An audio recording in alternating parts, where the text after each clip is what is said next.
Mr. Stickman explains the psychology of people who hate small talk. Hello there. Let me ask you something. You're at a party, or a work event, or a family gathering.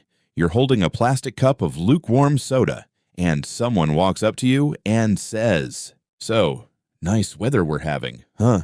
And a tiny part of you dies inside. If that feeling is familiar, you are not alone. For some people, small talk isn't just boring. It's exhausting. It's painful. It feels like running on a treadmill made of cotton candy, sweet on the surface, but utterly unsatisfying. But here's the question. Why? Why do some people hate small talk so much? Are they just snobby, shy, rude? Today on Mr. Stickman, we're going to dig into the psychology behind small talk aversion. We'll look at the 4 types of people who hate it, the science of deep versus shallow connection, and, most importantly, how to survive a small talk situation if you're one of them. Let's get into it. Part 1. What even is small talk? First, we need to understand what small talk actually is. Linguists call it Phatic communication. It's language not used to exchange information, but to perform a social function.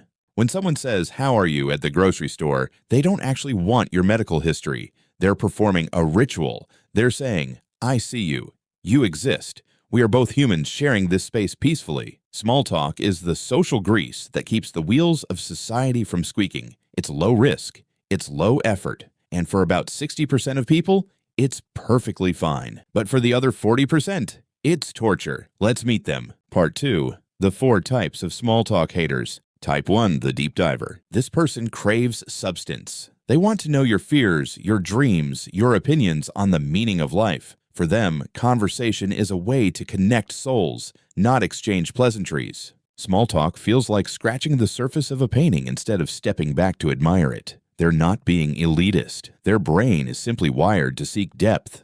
Psychologist Dr. Elaine Aron calls this trait high sensitivity. Deep divers process information more thoroughly, so shallow conversation feels like a waste of their mental energy. Type 2, the socially anxious. For this person, small talk isn't boring. It's terrifying. Every interaction feels like a test they didn't study for. Their brain is running complex calculations in real time. What do I say next? Was that the right response?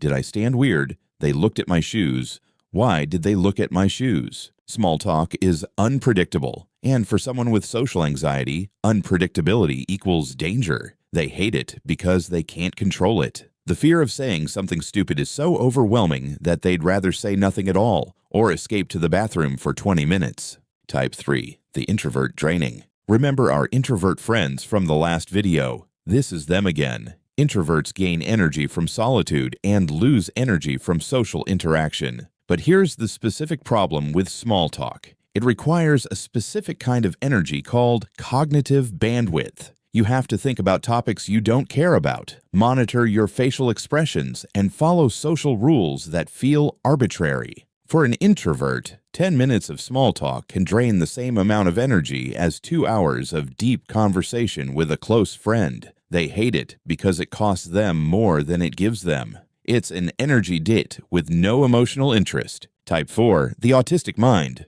We have to include this type because it's often overlooked. For many people on the autism spectrum, small talk is genuinely confusing. Neurotypical small talk is full of subtext, implied meanings, and unspoken rules. "We should hang out sometime" might not mean "let's make a plan." It might just mean "this conversation was pleasant." The autistic brain often prefers literal, direct communication. Small talk feels like a code they weren't given the key to. They hate it not because they dislike people, but because it's a language that doesn't make sense to them. Part 3. The science of why deep talk feels better. Here's something fascinating. A 2010 study by psychologist Matthias Mehl found that people who spend more time engaging in substantial conversation report higher levels of happiness than those who stick to small talk. Why? Because deep conversation triggers something called self-disclosure. When you share something real about yourself, your brain releases dopamine. It literally feels good to be known. Small talk keeps you safe, but it keeps you hidden. And being hidden from others over time can make you feel lonely, even in a crowded room. Part 4. The self-development turn. How to survive and thrive. So, what do we do with this? Whether you are a small talk hater or you love someone who is, here are 3 practical takeaways. 1. If you hate small talk, learn the deep dive technique. When someone asks a small talk question, answer it briefly, then add a deeper question in return. It sounds like this. They say, "How's work?" instead of "Fine." Death. You say, "It's busy, but I'm working on a project I actually care about."